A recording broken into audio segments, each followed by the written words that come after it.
巴菲特之子扛枪上前线，乌军构筑顿巴斯防线。据乌克兰警方通报，股神巴菲特之子霍华德·巴菲特现身库皮扬斯克前线，并亲自组织居民撤离。在这里，乌军持续收复失地，甚至已有俄军开始投降。克里姆林宫却突然表示，他们马上要拿下库镇了。真相到底是什么？与此同时，在同样作为顿巴斯关键战略要地的西维尔斯克，乌军却开始展开撤离行动。这是在下一盘什么大棋？库皮扬斯克的真实战况又到底是怎样的？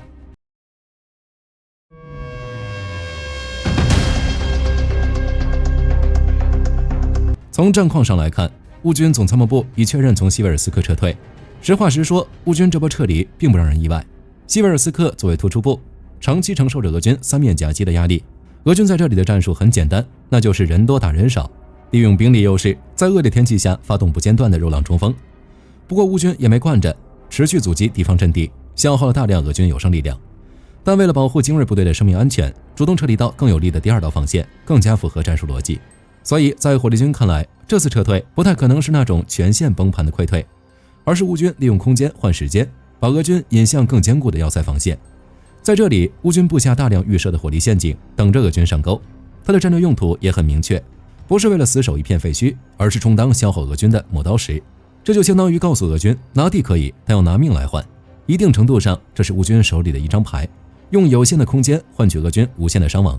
这也是乌克兰官方通报西维尔斯克仍处于火力控制之下的原因，因为俄军进得去，但站不稳，火力主动权依然把持在乌军手上。眼看西维尔斯克的进攻没有取得想象中的战果，俄军开始在库皮扬斯克方向搞起了战报吹嘘大法。火力军之前提到，俄军总参谋长格拉西莫夫通报已占领乌克兰超6300平方公里领土，但真实情况是这小子注水了30倍。特工以为只要在战报上吹嘘控制了库皮扬斯克，就能在谈判桌上增加筹码，迫使美国在战略上动摇。但他没有想到，世上有一种东西叫卫星地图。美国战争研究所拿着卫星地图直接打脸俄军，称其战报都是假的。就连俄方博主也偷偷修改发布的地图，承认乌军重新夺回了182平方公里阵地。那么库皮扬斯克的真实战报到底是怎么样的？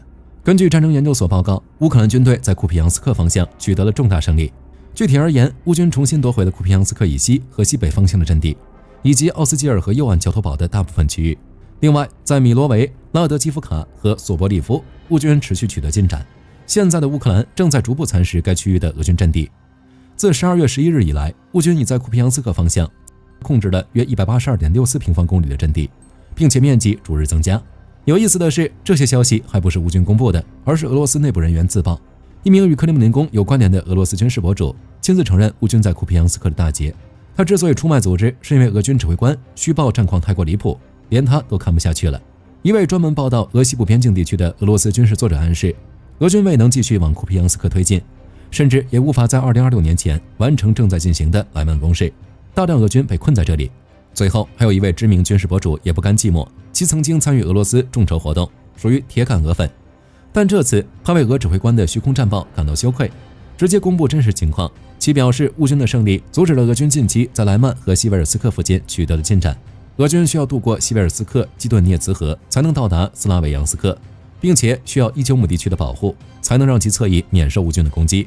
在具体战况方面，差距也很大。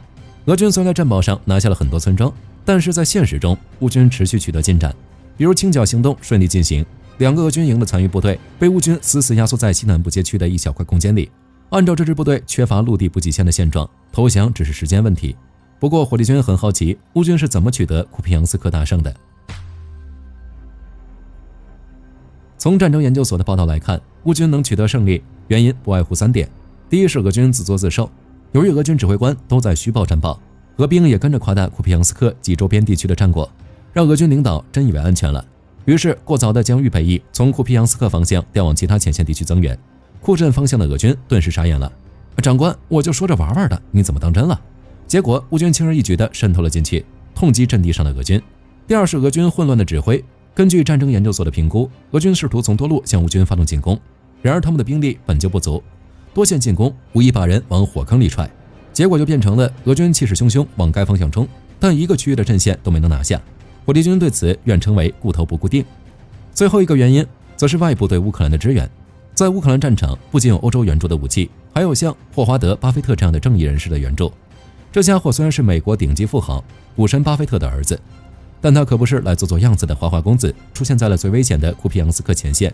另外，他的基金会还捐赠了装甲车，帮助疏散了200多名居民。这种跨越阶层的支持是乌克兰最坚实的后盾。值得一提的是，出现在前线的大人物还有布达诺夫，他身为乌克兰军情总局局长，却现身扎波罗热前线，死死盯着俄军的软肋。谁敢在这里大意，就是直接跟乌克兰最精锐的特种部队开战。分析人士认为，这也可能意味着乌克兰军情总局要在这里进行一次大行动，雄狮不会无故现身。当然，俄罗斯自己也给力，德国总理梅茨呼吁圣诞停火，但克里姆林宫演都不演了，直接表示反对。这也让欧洲和美国对普京更加不满，援乌更加积极了，也是美国突然愿意在20点和平协议中给乌克兰更多权益的原因。除了库镇、红军村方向，乌军同样在发力。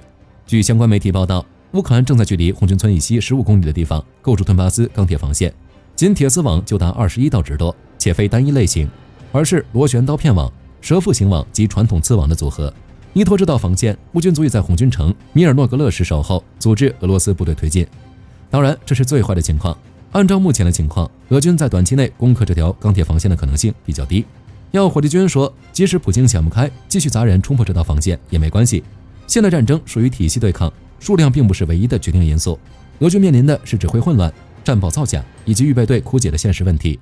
而虽然乌克兰局部撤退，但他们背靠的是整个欧洲，拥有真实的情报体系、灵活的战术指挥，以及像霍华德·巴菲特这样坚定的支持者。只要国际社会的承诺不褪色，这几万俄军想要轻易迈过乌军的钢铁防线没那么容易。好了，今天的视频就到这里，大家觉得布达诺夫的现身扎波罗热会有哪些大动作呢？欢迎在评论区留言，喜欢的话可以点点关注。我是火力军，下期见。好的，各位观众朋友们，我们频道一直在聊真实的军事资讯和武器装备，后台也经常有朋友问，有没有值得推荐的入门级模型？